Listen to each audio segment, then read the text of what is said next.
नमस्कार किसान साथियों, कैसे हैं आप। उम्मीद करता हूं बहुत ही बढ़िया होंगे। किसान साथियों, आज की वीडियो में हम चर्चा करेंगे धान की सीधी बुवाई में कौन सा खाद कब डालें जिससे आपके धान की फसल में ज़्यादा से ज़्यादा कल्लों का पिटाव हो और ज़्यादा से ज़्यादा उत्पादन आपको मिल सके।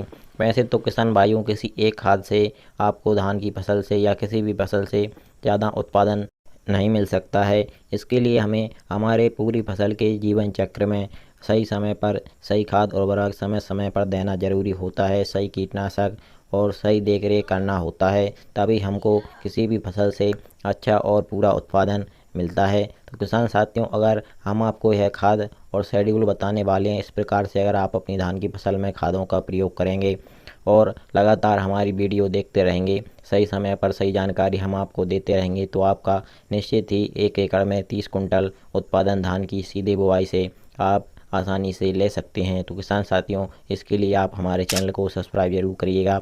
तो किसान भाइयों, जब हम धान की सीधी बुवाई करते हैं और हमारी धान की फसल 20 से 25 दिन के आसपास की हो जाती है, तो उस समय पर हमें धान की फसल में पहला स्प्रे करना होता है खरपतवार नाशक दवाई का।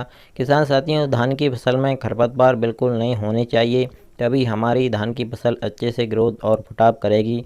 तो आपको जब आपकी धान की फसल 20 से 25 दिन की हो जाए, तब आपको धान की फसल में पहला स्प्रे खरपतनाशक नाशक दवाई का करके धान की फसल से पूरी तरीके से खरपतवार को नष्ट कर देना है। उसके बाद में किसान भाइयों, जब आपकी धान की फसल 25 से 30 दिन की होने को होती है, तब आपको खरपतवारों का अच्छे तरीके से सफाया करके उसके बाद में पहला खाद देना होता है।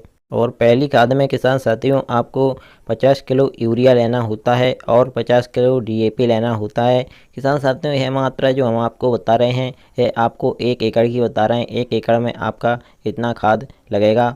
और पोटास खाद आपको 25 केजी लेना है, 25 किलोग्राम लेना है 1 एकड़ के लिए। और 25 से 23 केजी सिंगल सुपर फास्फेट आपको ले लेना है। और इसी के साथ साथ आपको जिंक सल्फेट लेना है, 3 से 5 किलोग्राम तक आप ले सकते हैं 1 एकड़ के लिए।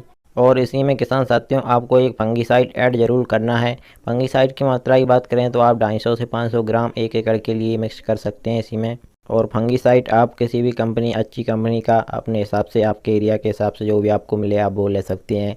कार्बन डाइजिप्लस एनकोजिब का कॉम्बिनेशन आप ले सकते हैं, साफ ले सकते हैं, या फिर आप किसी भी और अच्छी कंपनी का ले सकते हैं।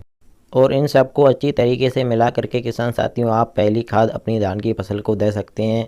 यह सब कॉम्बिनेशन पहली खाद धान की फसल के लिए बहुत ही बढ़िया है।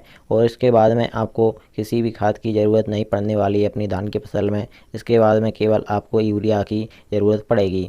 और यह पहली खाद देते समय किसान साथियों, आपको धान की फसल में एक बात का ध्यान जरूर रखना है। आपकी धान की फसल में ज़्यादा सूखा भी नहीं होनी चाहिए, नमी होनी ज़रूरी है अपने खेत में, और ज़्यादा पानी का भराव भी नहीं होना चाहिए। ऐसी स्थिति में आपको यह पहली खाद अपनी धान की फसल में बिखेर देनी है। किसान साथियों, इन खादों को डालने के बाद 5 से 7 दिन बाद आप अपनी धान की फसल में देखेंगे वह अच्छी तरीके से ग्रोथ करने लगेगी, उसमें कल्लों का फुटाव ज़्यादा होगा और हरी भरी दिखेगी। किसान साथियों, इसके बाद में आपको किसी भी कोई खाद डालने की ज़रूरत नहीं है। इसके बाद में फिर आपको ज़रूरत पड़ेगी, अगर आपकी धान की फसल में किसी भी प्रकार का कोई फंगस या रोग आता है, तो फिर आपको हम अलग से दवाई बताएंगे, महू वगैरह की दवाई भी बताएंगे। और आगे चल के किसान साथियों, हम समय समय पर दवाइयों का शेड्यूल, खाद और सागरिका ग्रोथ प्रमोटर वगैरह की जानकारी हम आपको समय समय पर देते रहेंगे। तो किसान साथियों, बने रहिएगा आप हमारे साथ। अगर बने रहेंगे तो आपको धान की फसल से 30 कुंटल प्रति एकड़ के हिसाब से उत्पादन लेने से कोई नहीं रोक सकता है। तो किसान साथियों, इसके लिए आपको समय समय पर अपडेट हमारे चैनल के द्वारा मिलती रहे, आप हमारे चैनल को सब्सक्राइब जरूर कर लीजिएगा।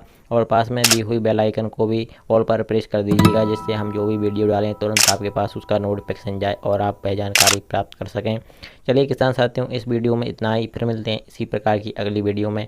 जय किसान, नमस्कार, धन्यवाद।